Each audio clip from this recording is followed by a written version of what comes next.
It's benefit season, so should you be covered with long or short term disability insurance? According to a Life Happens survey, 6 out of 10 Americans could not make it for 6 months or less if they lost an income.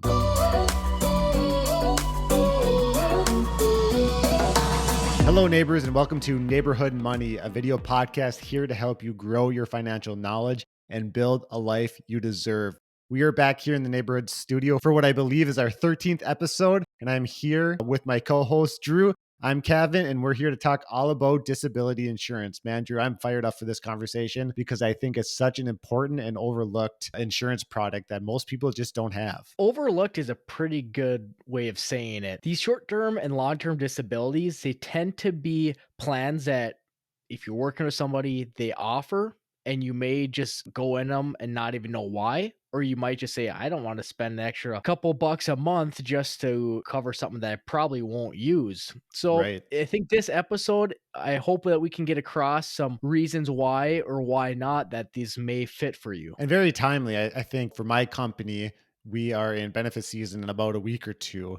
And so hopefully this allows you to go into that benefit season looking at what your benefit package is for 2022 and make the right decision for you and your family. But Drew, before we dive into the Mhm. episode, I think we have another neighborhood review to read this week. We sure do. I will go over to our page here and take a read. So this one is from Sconce, it looks like. I could be pronouncing that very wrong. Sorry if I do. But they say, great stuff, info that the average person can actually use. And we want to say thanks for that review because that's really what we've been trying to do this whole time is not put it into any crazy terms or be the finance guys in the suit and ties. We just wanted the average person to be able to come and hang out in the neighborhood and learn a thing of finance or two. Just enjoying those neighborhood conversations. Absolutely. So almost everyone relies on an income on a biweekly or monthly basis to really pay their bills. And without that type of income,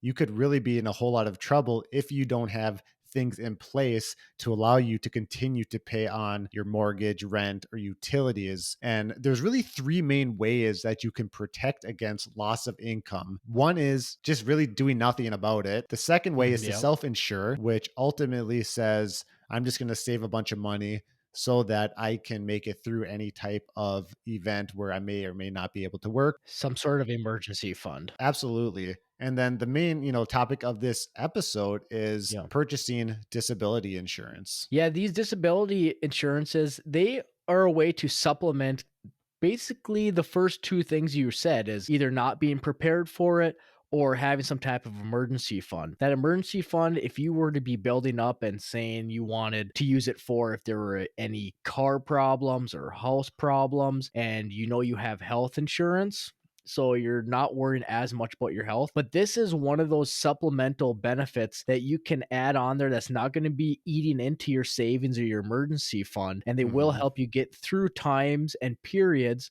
where you may not have income. And there's a lot of things to consider when you're thinking about buying disability insurance. What does your situation look like? Do you have children? Do you have health problems that potentially might lead to a disability down the road? Do you have an emergency fund big enough to be able to provide you with money to really offset the loss of income? There's a lot of different things to consider for each and everyone's individual situation. Yeah. And when you were saying it's benefit season, it really, as of right now, it's October 20th on our calendar. This is about the time when, if you are working for a company that offers it, you will start seeing a new health insurance plan coming out or these new, what they may call fringe or ancillary benefits or just supplemental.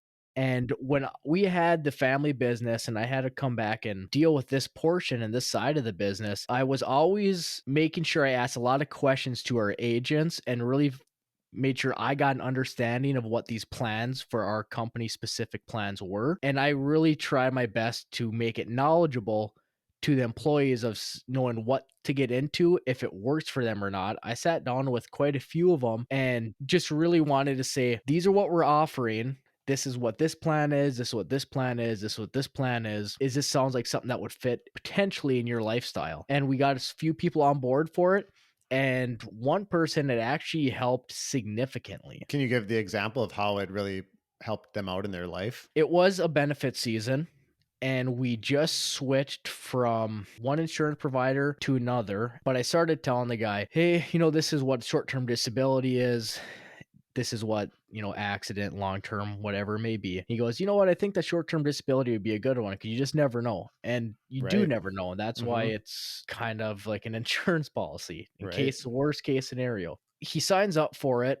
It was probably 3 months later, 4 months later, and he actually needed hip surgery. And our company was not one where we're really able to give out a lot of PTO days. So he had to use up his PTO days for the days he was gone. I want to say he was out of work for maybe 2 to 3 months.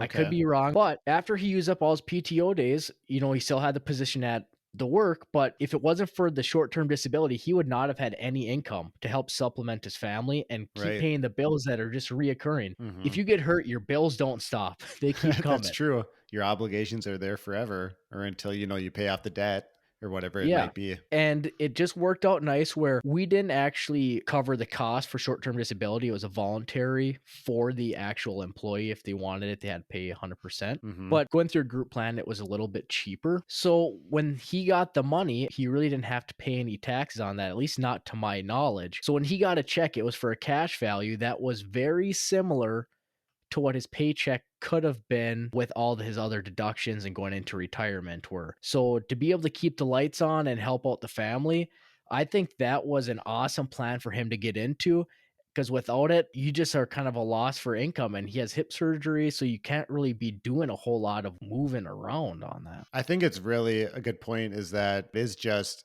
insurance on your income in the event that you can't work. And that's really what these products are for. Drew, you mentioned how it was offered through your employer, and most Yep. people have that optionality of purchasing or getting it paid by your employer. But you Yep. also can go through the individual market. So, regardless of where you work and if they do or do not have benefits, you always have Mhm. the option to go out and buy disability insurance. One of the main benefits of going through your employer is that it's going to be cheaper. It's actually Yep. way easier to receive because you already Yep. have the product in front of you.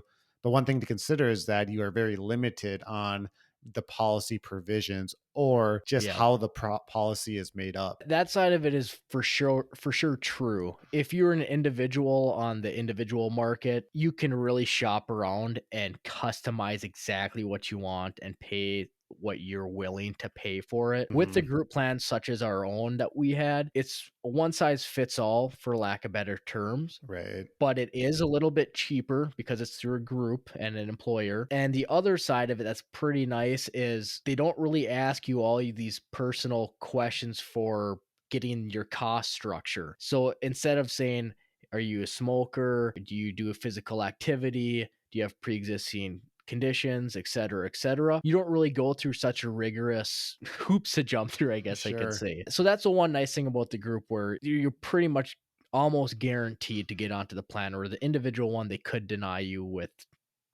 pre-existing conditions or you're some type of a risk for that insurance company. So, if someone was interested in exploring disability insurance and said, maybe this makes sense in my life, how much of a benefit do you think that they should be looking for? As far as the money that would be coming in, like a monetary value, Not so much a monetary value, but what are the different type of things that disability insurance should be used for? my opinion on it would be, as you said earlier, to keep the lights on. So that may be drawing back on what you're putting into retirement for a short period of time to make sure you can make it through this period. It may mean I'm not going to be buying as much takeout food or Right. whatever it may be. It's just a way to find a way to cut back your cost while you're not making the income that you're supposed or that you normally would be, just so you can get through that period of time and then get back on your feet and then you can start everything back up again. Well put. One thing to consider, though, when you think about disability insurance is you do want to cover those basic living expenses or keeping the lights on expenses.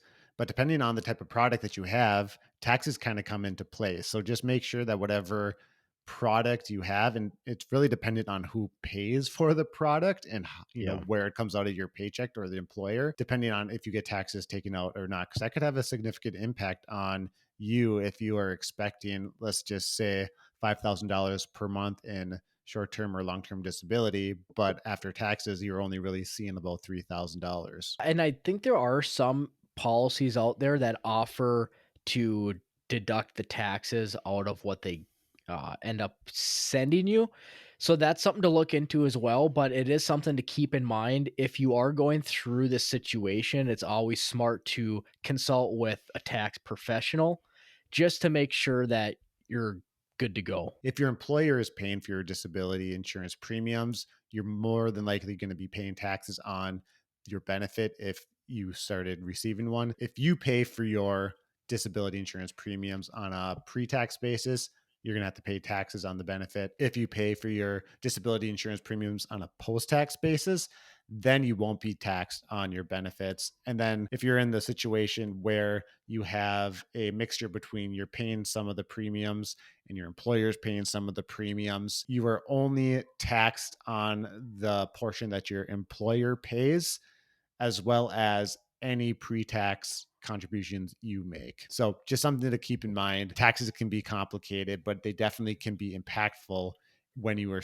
expecting this benefit. I would typically say if the employer is paying for your premium, which is the cost every month for this plan, you're most likely you're gonna have to be paying taxes on it. If you're paying out of pocket for this plan, typically you won't have to pay taxes. But that's typically every situation is different, but that's just an easy way of thinking about it. Then one last thing on how much of your monthly benefit you should expect or you should plan for. The general rule of thumb is about 40 to 60% of Mhm. your take home pay. And that's because, like Drew was saying, you more than likely aren't going to be putting into retirement. You're probably going to be restricting your expenses at home. So your cost of living is decreased almost to the point of just your bare minimum living expenses. Yeah, and if you guys are wondering the costs that are associated with these type of plans, there's a rule of thumb out there that's between 1 to 4% of your annual income will be the annual amount you'll be paying for these plans. Hmm. It may vary on your I mean, obviously it's going to vary on your age and your income, but for an example, if you had a $60,000 annual income and the cost was 2% of your salary, that'd be about 1,200 bucks a year. And if you break that out on a monthly basis, you're paying about 100 bucks for this service. Exactly. And that's all dependent too on the type of product you have, your profession, age, Yeah. gender. There's just a lot of stuff that goes into that. Less so if you're on the employer side, but Yeah. if you are on the individual, you'll have to take into account a lot of that. It's a really good rule of thumb to say, does disability insurance fit into my budget? Yeah. Arguably $100 in the grand scheme of things is not that much, seeing the protection that it can provide you down the line. Yeah, I mean, if you were to save $100 in your savings account as part of your emergency fund, after about a year, you're having that $1,200 anyways. But if you get hurt during that year, this is covering your 40 to 60% of your income for up to 6 months, maybe even, A couple of years, yeah. depending on the product. So you got to weigh that option as well. I think one last thing, Drew, I want to mention before we move on to looking more closely at the two different products that we're going to talk about today is Mhm. when you get a disability product, it's really important to understand what type of work is covered in that product. And so, two words that you're going to hear is own occupation and any occupation. And the reason why this is really important to understand is that a product with an own occupation policy provision, what that means is that you would qualify for the benefit if you can't work your current occupation. Whereas if the product provision says any occupation, Mhm. that means that you can't work your occupation, but you also can't work any other type of occupation. How about this, for example? Say you were a delivery driver and you get hurt. It's not on work, so you have it your short-term disability. And the any occupation is saying if you can go back to that job and say they need you to put envelopes in the mail or put stamps on things or just have you just working around the warehouse and sweeping. If you can do that, you probably wouldn't qualify for the benefits. But if it's own occupation, you'd have to be able to do your delivery job. And if you couldn't do your delivery job, then you'd get your benefits. That's a great example. So, the two products we have here that we're going to walk through are short term disability and long term disability. And at the end of the day, they act very similar in the sense that they are that income protection in the event that you cannot work, but they do have their differences. Drew, let's start out first with short term disability. This product's really focused on being disabled, like it says, in the short term, meaning, just a few weeks to maybe a couple of months. Yeah, you need your money now. It's only going to be an injury that's going to really be affecting you for that 3, 6 months. But the reason I say that is, for example, if you had short-term disability and you became pregnant, then it's really covering up to 6 weeks of Yep. your pregnancy. If you have like a C-section, it can cover up to 8 weeks. But there are some plans for other different disabilities, the way they put them, or injuries, they could be paying you up to anywhere from that 3 to 6 months. And some of the things that you might run into is maybe you have a knee disorder where you need to get a knee replacement. You have unfortunately contract cancer and have to go through cancer treatment. Drew talked about pregnancy. And there's a plethora of different things that you could go through that would really just take you out of working for a short period of time. And that's where this insurance is really powerful. And what's really nice about short term disability is that even if you have a sizable emergency fund, you don't have to dip into it to pay your bills while you are disabled. So let's just say if you become disabled, you don't have that income, and then all of a sudden this large expense happens in, say, a home or a car. You don't have to dip into the emergency fund to pay for your loss of wages, but you can now use that emergency fund to afford those large scale expenses that might pop up during this time. Yeah, right away in the beginning, in the intro, I believe you said a stat of 6 to 10 people would have a hard time or couldn't make it 6 months or less if they didn't have income coming in. Right. And when you see a stat like that, I think it resonates because I think for a majority of people, it is really difficult to supplement your lifestyle for up to 6 months or even more. I mean, even a month would be really difficult. So if you were in a situation where it's really difficult to go that 6 months without an income, that would probably mean you don't have a great emergency fund and you don't want to self insure yourself that way. Right. And this is a way where if you are working every week and you get your a paycheck and it's a deduction coming out, this is an easy way to put a small amount of money aside every paycheck, but then get a big benefit in the case something were to go bad. When you and I were talking about this episode right before we started recording here, we talked about how, insurance is something that you hopefully never have to use. Some people look at insurance as a waste of money or, Mhm. they're not getting any return on that. But I think the way that you have to look at it is it is protection and it's providing you peace of mind in the event that you no longer can work because of some sort of life event. And it's really providing that protection, and hopefully you never actually have to use it, and that would really be the best case scenario. But in the event that you do, Mhm. it's there to help you and whatever your family situation looks like, make it through that time period. Yeah, typically the mindset is it's a waste of money until you need it. Right.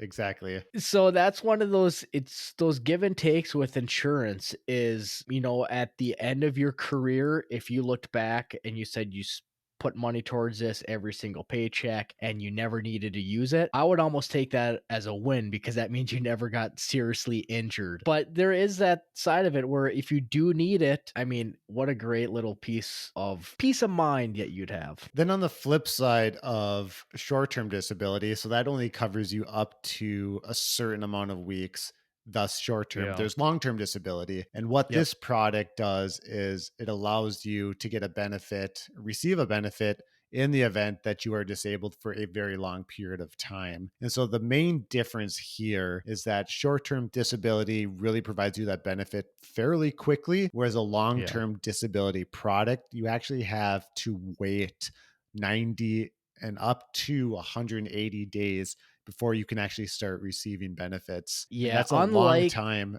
to go without an income. Unlike short-term disability where that waiting period may be 7 to 14 days. Right. So you can see that big span of 7 to 14 days compared to 90 to 180 days. That's pretty big span. So these short-term and long-term disability plans, you can have one or the other, or you can even have both to help bridge you for a catastrophic injury. Catastrophic injury is kind of what long term disability is focused on. It's really for those severe incidents that are going to keep you out of work for a prolonged period of time. We talked a little bit Yeah. about how your obligations don't stop. And when you think about being out of work for a long period of time, not having that income, not only are your mortgages and your utility bills and all those types of expenses not stopping, but more than likely, you are now racking up a pretty considerable size and amount of healthcare expenses, depending on your disability. Something not to forget about, because that wouldn't be in your normal case of expenses. It's not in your normal scenario of expenses. So when you have something like a medical bill, which tend to be pretty expensive, these are those emergencies when you potentially need supplemental help. And with these being a little bit longer term, and as we said, catastrophic type of injuries, they tend to cost more and drag out more. Mhm. So that just means it's going to be potentially a little bit more costly to get into these plans, and Right. also potentially harder to get into these plans, because if you're an insurance company, you probably don't want to be paying out on these. So they really are going to vet you pretty good. And they are through your employer individual, but they will be more expensive. And it's just something to consider when you're thinking about going down the road of getting long term disability. And these things can be up to 2 to 5, even 10 years. So that's not an injury I would want, but it's also Right. not any cost I would end up wanting to incur either. I think the natural question, Drew, is well, doesn't Social Security have a disability program? And the answer is yes, but why do you think that might not be the right program to rely on? Well, I would say for one, it's not going to be paying out as well as your long term disability program will be. Two, since you're already set up with this long term disability plan, it's much easier to get your claim through and get paid. Right. It's from everything I've read, it's pretty difficult to get the Social Security disability insurance. I wish I could go back and find the stat I saw, but it was somewhere in the realm of 37% of claims were approved since 2015. So it goes to show it doesn't Right. really it's hard to get Social Security disability. I think it's funny and I'm laughing because you said somewhere in the realm of a very specific number. It's somewhere in the realm of 37.254% Yeah, get I guess that was accepted. kind of specific, but I don't know why 37 kept coming to my mind, but it is give or take somewhere in there. Well, I was thinking 43%. So somewhere in that 40-ish percent is, people getting accepted for their application to Social Security disability insurance. You know what? Just because we had a good laugh on that, I'm pretty sure I have it in my notes. And I'm just trying to see if I can find it in my notes. There you go. I don't think I'm going to be able to find it. But if I do find it, I'll have to make sure I let you know so we could have a good laugh about it again. But having that Social Security disability, I mean, there's also the chat or the talk or the thought about, isn't there workman's comp, and isn't there Yeah, such thing as like FMLA? right. And there are other types of programs, but they're not really for your long-term disability. I mean, you can look at workman's comp, and that's if you get hurt on the job. These short-term and long-term disabilities, if you get hurt off the job, it still covers you. But Right. you can't double dip. So if you get hurt at work, it all comes through workman's comp. Mhm. You can't be pulling from your other disability plans. And as far as an FMLA plan goes, in a way, I guess it could be in this realm, just because if you have to help yourself or a relative, spouse, kid, whatever it may be, there's certain amounts of days that you're able to take off unpaid and still have your job. I think that's the But big one, right? Is the unpaid aspect of FMLA. and that's the whole thing. So if you're not really in the financial position to take those days off, you're probably not going to use it. And these are typically at bigger companies. Mhm. I want to say 50 employees or more is when this really comes into play. And it's very different than the disability insurance that we've talked about here, where it's really that protection and insurance around your income. And the reason you would buy and have these products is because if you lost your income, you would need an additional source of income coming in to be able to afford those monthly expenses. And I think that's really the last thing really want to just mention here for this conversation, Drew, is when you think about short term and long term disability, you said, right, that you can use both. And you Yep. definitely should consider both. But when you're trying to plan out if it's right for you, just look at your financial situation and say, okay, well, what happens if I no longer have an income? What does that mean for me and for my Mhm. family? What Yep. obligations do I have? Can I afford them without that income? And it might Yep. be that you have a spouse or a partner that has an income that would allow you to continue to meet those obligations Mhm. in the short term. Try to just play out those scenarios, and that should really give you a good understanding of, well, yeah, if I don't have my income for Mhm. 3, 4, 5 months, I'm going to be in a pretty challenging situation. Yeah, I think that's a good segue into our key takeaways because one of my key takeaways is somewhere along that realm. And that is really looking at your position and it's saying, if I get injured, am I able to go 6 weeks without an income? Am I able to go 3 months without an income? Am I able to go 6 months without an income? If you're not and you don't have this emergency fund built up to cover such cost, and it's not just your normal bills. This if you're hurt, that means there's more health bills coming. There's more. Absolutely. So that's my takeaway is look at, are you able to do that? And if you're not, does a plan like this make sense to supplement that emergency fund you may have or may not have? If I can add to that just a little bit, if you decide to go down the path of having an emergency fund to really cover those short term periods, there's nothing wrong with that. I think something to really consider is those longer periods of not being able to work. And that's why I'm a Mhm. really big proponent of having long term disability, regardless of what your situation or decision is with short term disability, because it's very hard to weather a loss of income for 2, 5, 10 years. Having long term disability will really provide that income protection when you most need it. Yeah, that's a great point there. That long-term disability, I tend to overlook at times. When I'm looking at these plans, I tend to look more on that short-term disability, and I don't know why my mind always does that.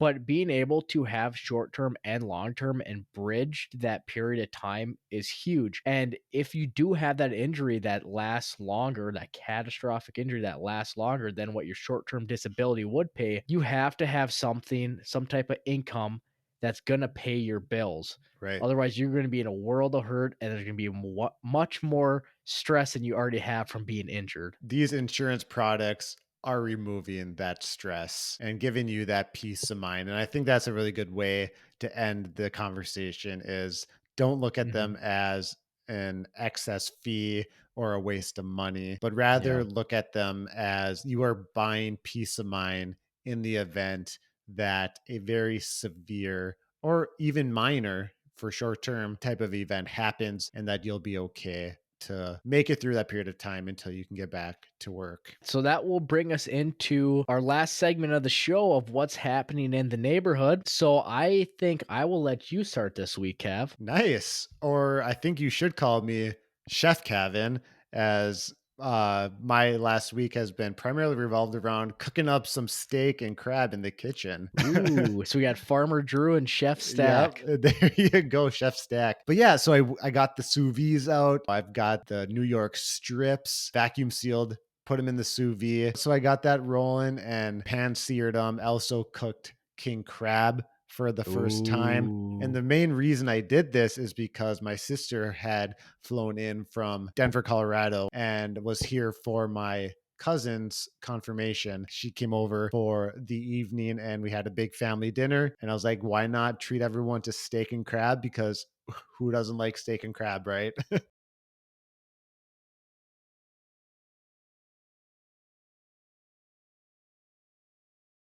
I was just going to say, I was very, very intimidated with preparing crab until I did a little bit of research and I found out that it's like one of the easiest foods to cook. What I did is I just baked it in the oven and I wrapped them in tinfoil and That was it. Bacon, I think, is the way to go on crab legs. Yeah. I always used to boil them, but when you bake them, the juices tend to stay in way better, Yep. and they don't taste a lot of just the watered down crab, and Mhm. I'm telling you, bacon is the way to go, or baking them is the way to go, not Bacon bacon. is also the way to go. But yeah, it turned out really well. I take pride in my steak cooking abilities. I have my cast iron skillet that I sear it and I baste it with the butter Nice. and garlic. So, turned out just wonderfully.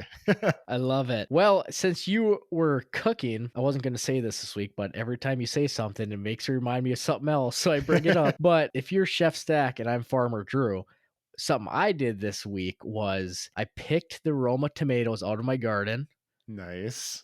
and I made a nice tomato puree out of them. So it's going to Ooh, be a nice starter for any type of tomato sauce I want, or there you go. lasagna, or a chili. I wasn't during the kitchen remodel. I don't really have a kitchen. So I was over at my parents and cooking or preparing it over there and canning them. But since I had to go back and forth and I was kind of helping with the house a little bit, I ended up cooking the first part a little too long. So the skins and the seeds got a little too soft. So by the time I put it through the juicer, then they kind of came through the screen that they're not supposed to. So Mm, you live and you learn, I guess, but I I'm get, excited yeah. still to have to make sauce out of it. I got to cook it down a little bit longer because I got a Okay. late start that day. But outside of that, my things I was gonna say, I'll keep these ones short, were on HBO. I love that show Succession, and Never seen se it.